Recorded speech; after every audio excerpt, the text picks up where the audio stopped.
એટલા જ માટે કહું છું બાપુ, દીકરીઓનું સમર્પણ છે બાપુ, એનો ત્યાગ છે. માનો બાપુ છે ને પદ ટોચે છે.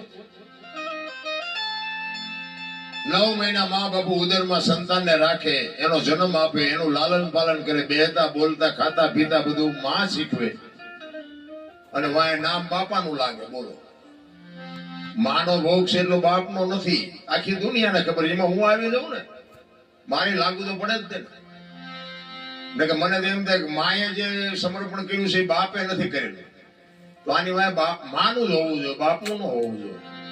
પણ માએ ત્યાગ કરી દીધો કે આની વાય એના બાપાનું રાખો. કોકે પૂછ્યું કે પણ તારો આટલો ભોગ અને બાપનું નામ શું કામ?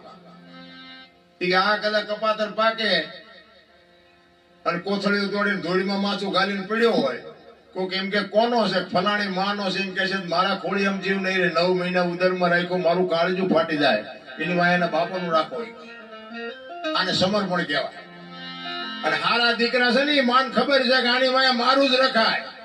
હારા દીકરાની વાય જનેતાનું છે. હનુમાનજી કોનો, અંજનીનો, કર્ણ કોનો, કુંતીનો, ભીષ્મ કોનો, ગંગાનો, શિવાજી કોનો, જીજાબાઈનો, ગાંધીજી કોનો, પુતળીબાઈનો. હારા હારા માના બગડેલા અમારા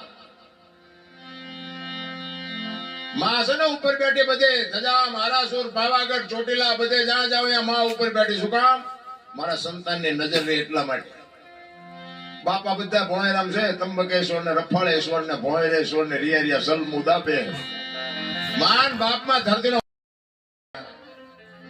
વહુ હારો ભેગા પાણી પૂરી ખાતા હોય તો અહીંયા કે હારા હોય ન હોય દીકરાની. એ તો ઠીક છે, પછી કહેવાનું હોય. અમુક અમુક એ ભગવાન એકાદો દીકરો દે, અમે દીકરા વગી નાખી. તો અમુક અમુક એમ કે હે ભગવાન આના કરતા ન દીધો હોત તો સારું. આપણે એમ કે હારા આવે આ દીકરા હાઈવે ફાયદો છે કે નો હાઈવે ફાયદો છે. ભગવાન ભાઈ બાપુ માગજો એકાદો દીકરો, પણ એને કહેજો કે